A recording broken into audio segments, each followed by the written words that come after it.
ভিডিওটা দেখলেন তো? সংসদের ভিতরে তখন তুমুল হইচই।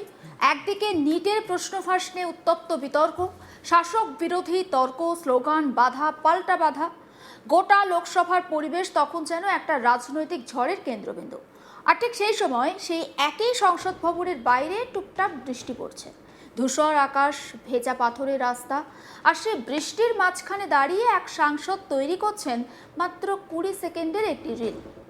শুনতে অবাক লাগছে, কিন্তু কখনো কখনো রাজনীতির বাইরেও তো একটা মানুষ থাকে, একটা মন থাকে, একটা ছোট্ট ব্যক্তিগত মুহূর্ত থাকে, যেটা কোনো বিতর্কের নয়, কোনো ভোটের নয়, কোনো বক্তৃতার নয়, শুধুই নিজের।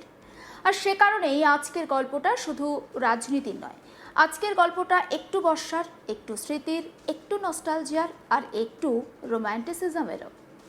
প্রশ্নটা প্রথমেই করে ফেলি, জনপ্রতিনিধি বলে কি আর তার নিজের কোনো সময় থাকতে নেই? নিজের মতো করে আকাশের দিকে তাকিয়ে বৃষ্টি উপভোগ করার অধিকার থাকবে না? কাজের ফাঁকে যদি কয়েক মিনিট নিজের জন্য রাখা যায়, তাতে আপত্তিরই বা কি আছে? এই প্রশ্নের উত্তর হয়তো প্রত্যেকের জানা, কিন্তু ঘটনাটা নিঃসন্দেহে আলোচনা তৈরি করেছে। সংসদের মনসুন সেশন চলছে। দেশের অন্যতম গুরুত্বপূর্ণ ইস্যু নিট প্রশ্ন ফাঁস, ছাত্রদের ভবিষ্যৎ, পরীক্ষার স্বচ্ছতা, সরকারের ভূমিকা, সব কিছু নিয়ে উত্তপ্ত বিতর্ক। বিরোধীরা সরকারের জবাব চাইছে, সরকার নতুন সংশোধনী বিলের কথা বলছে, রাজনৈতিক উত্তাপ একেবারে চরমে। আর সেই একই দিনে বহুদিন পর একই আলোচনায় মুখোমুখি দেখা গেল দুই পরিচিত মুখ। বলুন তো কে? ঠিকই ধরেছেন, অভিষেক ব্যানার্জি এবং সায়নী ঘোষ। একসময় লোকসভায় দুজনের আগুনে বক্তৃতা, একে অপরের পাশে দাঁড়িয়ে লড়াই, এগুলো তো ছিল পরিচিত দৃশ্য। রাজনৈতিক সমীকরণ বদলেছে, এখন সময়ও অনেকটা বদলেছে। আজ তাদের অবস্থান তাই অনেকটাই আলাদা। এই পরিবর্তনের মধ্যে সংসদে দুজনকে আবার একসঙ্গে দেখা গেল। কিন্তু দিনের সবচেয়ে বেশি আলোচনার বিষয় উঠে আসলো সংসদের বক্তৃতা নয়, বরং দুপুরের খাবারের বিরতির ঠিক কয়েকটা মুহূর্ত।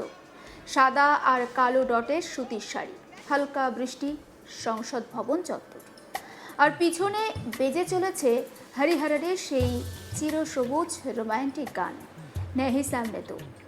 মাত্র 20 সেকেন্ড, কিন্তু সেই 20 সেকেন্ড যেন অনেকের কাছে মনসুনের একটা ছোট্ট কবিতা হয়ে উঠল।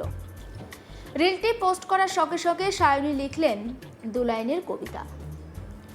আমি বাদামি মেঘ চেয়েছিলাম যতদূর, এবং কোথাও কোনো ছায়া ছিল না।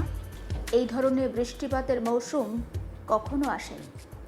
ক্যাপশনের শেষে অবশ্য বাস্তবের কথাও তুললেন না বা তুলে ধরতে ভুললেন না। হ্যাশট্যাগে লিখলেন monsoon session, baarish break at lunch. মানে সংসদের ব্যস্ততার মাঝে এই ছোট্ট বৃষ্টিবেলা। সোশ্যাল মিডিয়ায় মুহূর্তের মধ্যে ছড়িয়ে পড়ে ভিডিও। কেউ বললেন বর্ষা মানেই তো এমন কিছু মুহূর্ত, কেউ আবার বললেন রাজনীতির বাইরে মানুষটাকেও তো দেখা দরকার। আবার কেউ প্রশ্নও তুললেন, সংসদের অধিবেশন চলাকালীন রিল বানানো কি আদৌ উচিত? দেখুন, প্রশ্ন থাকতে পারে, প্রশ্ন থাকবে, মত সবার আলাদাও হতে পারে এবং আলাদা হবেও। কিন্তু এটাও তো সত্যি, গত কয়েক মাসে সায়নী ঘোষকে অনেকটাই চুপচাপ হতে দেখা গিয়েছে। রাজনৈতিক ক্যারিয়ারে সাম্প্রতিক সময়ে বেশ কিছু ওঠাপড়া গিয়েছে তার। বিধানসভা নির্বাচনের পর রাজনৈতিক সমীকরণ বদলেছে, দলের ভিতরেও নানান আলোচনা, নানান টানাপোড়েনের খবর এসেছে। আর এই সময়টায় প্রকাশ্যে খুব একটা সক্রিয় ছিলেন না তিনি। আর তারপর আচমকাই তাকে দেখা গেল দমদম বিমানবন্দরে। যারা দেখেছিলেন তাদের অনেকেই বলেছিলেন এ যেন একেবারে অন্য রকমের সায়নী। চেনা সেই সুতির শাড়ির বদলে তার পরনে সেদিন ছিল jeans, T shirt, cap, sunglass, আর খোপার বদলে একেবারে অন্য লুক।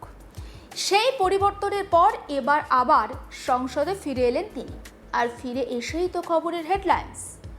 এবার আসা যাক সংসদের ভিতরের ছবিতে। নেট প্রশ্ন ফাঁস নিয়ে সংশোধনী বিলের আলোচনায় বক্তব্য রাখতে ওঠেন ডায়মন্ড হারবারের সাংসদ অভিষেক ব্যানার্জি। তিনি বলেন, প্রশ্নপত্র ফাঁস সংক্রান্ত সংশোধনী বিল আনা হলেও তা কাগজে কলমে কেন্দ্রীয় সরকারের দীর্ঘদিনের ব্যর্থতা মুছে দিতে পারবে না। তিনি বলছেন যে প্রস্তাবিত আইনের প্রতি তার দলের সমর্থন রয়েছে, তবে একই সঙ্গে প্রশ্নও তোলেন 2024 সালের প্রশ্ন ফাঁস আইন যদি এত কার্যকর হয়ে থাকে তাহলে মাত্র 2 বছরের মধ্যে আবার কেন সংশোধনের প্রয়োজন হলো। অভিষেকের বক্তব্য একেবারে শুরু হওয়ার পর থেকে বারবার শাসক বেঞ্চ থেকে বাধা আসতে থাকে, বারবার তার বক্তৃতা থামানোর চেষ্টা হয়। একসময় পরিস্থিতি এমন একটা জায়গায় পৌঁছে যায় যে তৃণমূল সাংসদ মহুয়া মৈত্র স্পিকারের দৃষ্টি আকর্ষণ করেন এবং ট্রেজারি বেঞ্চের দিকে তাকিয়ে উত্তেজিত মন্তব্য করতে শোনা যায় তাকে। আর ঠিক সেই সময়ের ভিডিও এখন সোশ্যাল মিডিয়াতে ঘুরে ঘুরে বেড়াচ্ছে এবং সেই ভিডিওটা একবার দেখায় ঠিক কি হয়েছিল।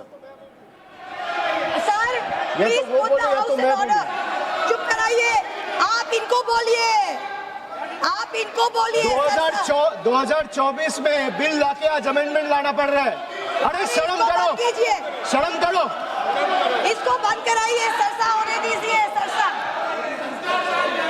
Sir every student deserves the sir every student deserves बैठिए, बैठाइए इसको, बैठाइए। सर आप देख लीजिए चर्चा कौन चाहता है। এই ঘটনার আরও একটি দিক নিয়েও কিন্তু আলোচনা হচ্ছে। কি বলুন তো, অভিষেক বক্তব্য শুরু করার কিছুক্ষণের মধ্যে স্পিকার ওম বিড়লা সভা ছেড়ে বেরিয়ে যান। এই ঘটনাও রাজনৈতিক মহলে একটা আলাদা করে নজর কেড়েছে। আর অন্যদিকে বক্তব্য রাখতে উঠেছেন যাদবপুরের সাংসদ সায়নী ঘোষ। তিনি বলছেন যে নিট প্রশ্ন ফাঁসের ঘটনার পর দেশের ছাত্র সমাজ যেভাবে প্রতিবাদ করেছে তা প্রমাণ করে ভারতের গণতন্ত্র এখনো পর্যন্ত জীবন্ত।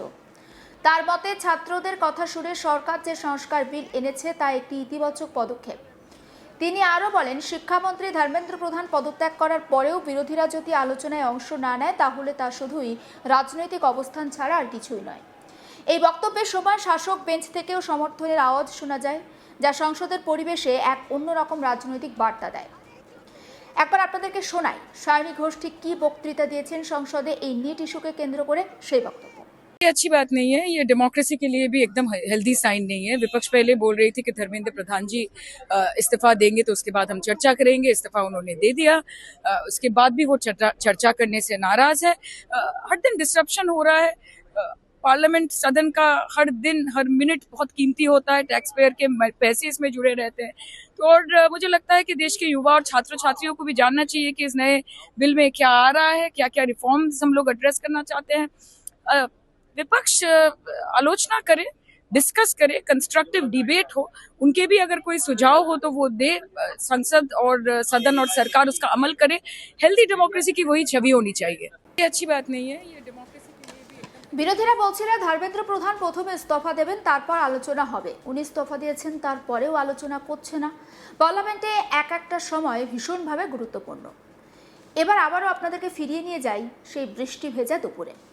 একসময় সংসদে পাশাপাশি দাঁড়িয়ে একসঙ্গে তীব্র আক্রমণ শানাতে দেখা যেত অভিষেক এবং সায়নীকে। তাদের বক্তৃতার কেমিস্ট্রি নিয়েও আলোচনা হতো। আজ সময় বদলেছে, রাজনৈতিক অবস্থানও অনেকটাই বদলেছে। আজ তারা যেন দুই ভিন্ন রাজনৈতিক মেরুতে দাঁড়িয়ে রয়েছে। তবু একই সংসদ ভবন, একই বর্ষার দিন, একই অধিবেশন, কোথাও যেন সময়ের একটা নরম স্মৃতি থেকে যায়। রাজনীতি কখনো কখনো দূরত্ব তৈরি করে, কিন্তু স্মৃতি সে তো নিজেই নিজের মতো করে বেঁচে থাকে। হয়তো সে কারণেই এই দিনের ছবি এত মানুষের মনে আলাদা করে জায়গা করে নিয়েছে। একদিকে সংসদের ভিতরে তর্ক, হট্টগোল, উত্তপ্ত ভাষণ, অন্যদিকে সংসদের বাইরে বৃষ্টির ফোঁটা। একদিকে রাজনৈতিক সংঘাত, অন্যদিকে হরিহরনের গলায় ভেসে আসা নেহি সামনে তো। এই বৈপরীত্যটাই যেন পুরো ঘটনাকে অন্য মাত্রা দিয়েছে। রিলটি মাত্র 20 সেকেন্ডের, কিন্তু সেই 20 সেকেন্ডে ছিল বর্ষার গন্ধ, ছিল ভেজা বাতাস, ছিল কিছু না বলেও অনেক কিছু বলে দেওয়া একটা অনুভূতি। নেটিজেনদের প্রতিক্রিয়াও ছিল বেশ ইতিবাচক। অনেকেই লিখেছেন ব্যস্ততার মধ্যেও এমন মুহূর্ত প্রয়োজন।